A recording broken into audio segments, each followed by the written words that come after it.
Graça e paz, dando continuidade aí aos livros históricos, nós estamos partindo aí do livro de Josué. Esse é o primeiro livro, o livro histórico. Paramos no capítulo de número 8, versículo 29. É claro que nós não estamos olhando versículo a versículo, nós estamos tendo uma visão panorâmica aí do que acontece no livro de Josué, e vamos reiniciar aí a partir do versículo 30, que fala a respeito de um altar a qual é edificado, a qual Deus já tinha determinado através de Moisés que o fizesse quando entrasse ali na terra de Canaã. E o texto diz assim, então Josué edificou um altar ao Senhor, Deus de Israel, no monte Ebal, como Moisés, servo do Senhor, ordenou aos filhos de Israel, conforme o que está escrito no livro da lei de Moisés. A saber, um altar de pedra inteiras, sobre a qual se não mover a ferro, e ofereceram sobre ele holocaustos ao Senhor e sacrificaram sacrifícios pacíficos. Também escreveu ali em pedras uma cópia da lei de Moisés que tinha tido escrito diante dos filhos de Israel. E todo Israel, com os seus anciões e os seus príncipes e os seus juízes, estavam de uma e outra banda da arca, perante os sacerdotes levitas, que levavam a arca do concerto do Senhor. Assim, estrangeiro como naturais, metade deles em frente do monte Gerizim e outra metade em frente ao monte Ebal, como Moisés, servo do Senhor, ordenara para abençoar primeiramente o povo. Depois, leu em alta voz as palavras da lei, abençoou a bênção e a maldição, conforme tudo o que está escrito no livro da lei.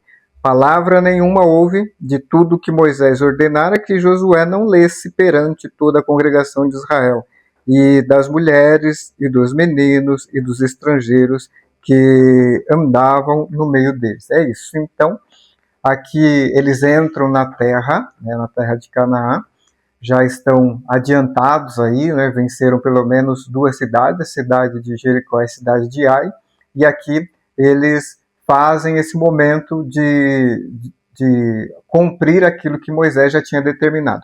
Esse texto, se nós olharmos lá no livro de Deuteronômio, aonde está ordenado a fazer isso, Deuteronômio a partir do capítulo de número 27, que começa a maldição, e depois, logo na sequência, o capítulo de número 28, nós temos as bênçãos. Então, lá no capítulo de número 27, está descrito o que eles deveriam fazer, e assim o fizeram. Olha, o capítulo 27, versículo 1, fala assim, deram ordem a Moisés aos anciões do povo de Israel, dizendo, guardai todos esses mandamentos que hoje vos ordeno. Será, pois, que no dia em que passares o Jordão, a terra que te der o Senhor teu Deus, levantar-se-á umas pedras grandes, e as caiarás com cal, e havendo passado, escreverá nelas todas as palavras dessa lei, para entrares na terra que te der o Senhor teu Deus, terra que mana leite e mel, como te disse o Senhor Deus de teu pai. Será, pois, que quando houver passado o Jordão, levantareis essas pedras, que hoje vos ordeno, no monte Ebal, e as caiarás com cal. E ali edificará um altar ao Senhor teu Deus, um altar de pedras, não alçadas ferro sobre elas, de pedras inteiras edificará o altar do Senhor teu Deus, e sobre ele oferecerá o holocausto ao Senhor. Também sacrificará ofertas pacíficas, e ali comerá perante o Senhor teu Deus, e te alegrarás. E nessas pedras escreverá todas as palavras dessa lei, exprimindo-as bem. Falando mais Moisés juntamente com os sacerdotes, levitas e todo Israel, dizendo, escuta, ouve Israel, nesse dia vieste a ser povo ao Senhor teu Deus, portanto obedecerá a voz do Senhor teu Deus e fará os seus mandamentos e os seus estatutos que hoje te ordeno. E aqui a forma que eles deveriam fazer e que eles fizeram lá quando entraram. Então o versículo 11 fala assim, Moisés deu ordem naquele dia ao povo dizendo, quando houver passado o Jordão, esses estarão sobre o monte Gerizim. Então havia uma turma no monte Gerizim e outro no monte, haveria de ter uma turma no monte Gerizim, outro no Ebal, para abençoar o povo, Simeão e Levi, Judá, Isacar, José e Benjamim. E esses serão para amaldiçoar sobre o monte Ebal, Ruben, Gade, Aser, Zebulão e Naftali. E os levitas protestarão e todo o povo de Israel em alta voz, e dirão. Aí começa aqui as maldições a partir do versículo 15. Maldito o homem que fizer imagem de escultura ou de fundição, abominação ao Senhor, obra de mão de artifício, se puser em um lugar escondido, e todo o povo responderá e dirá, amém.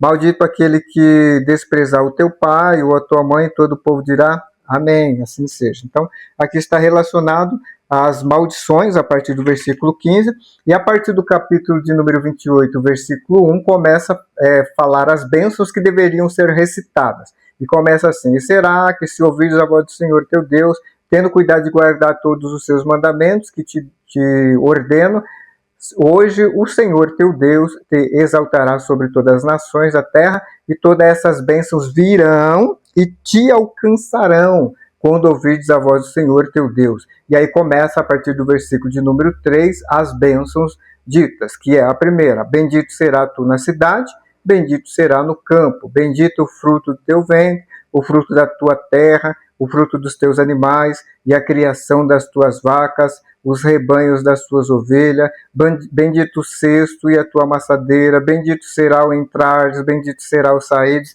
por fim, né? Está relacionado aí às bênçãos a qual eles deveriam recitar ali quando entrassem na terra, e isso que está acontecendo aqui no capítulo de número 8, a partir do versículo de número 30 de Josué. Eles entraram à terra prometida, estão de frente ao monte Ebal e ao monte Gerizim, e estão cumprindo aquilo que o Senhor tinha ordenado a eles.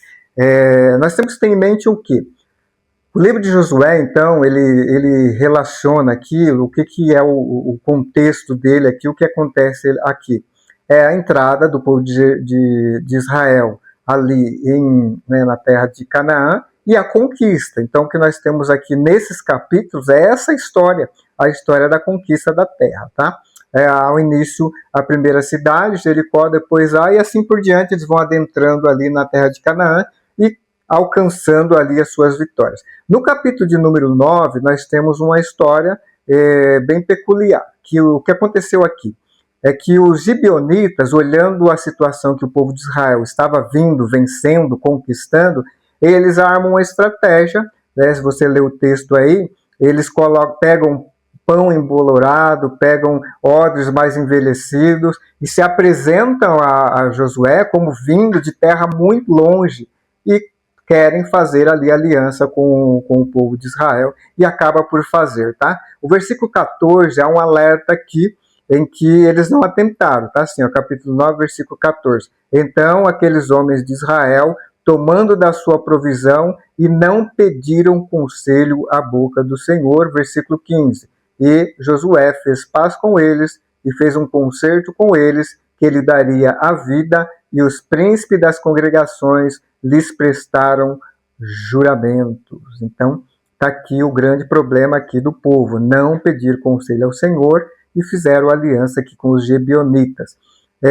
Lembrando que Deus já tinha falado, quando eles entrassem na terra, não era para se associar com eles ou fazer aliança com qualquer um deles ali. E gibeonitas usa isso de estratégia e consegue uma aliança ali com o povo de Israel através dessa artimanha, levando ali o povo a acreditar que eles eram de longe, e eles não eram, era dali mesmo da proximidade, das proximidades, e o povo de Israel assim foi enganado. Mas o detalhe está aqui no versículo 14, eles não se atentaram, não olharam a palavra do Senhor, não consultaram, e caiu nesse engodo, tá?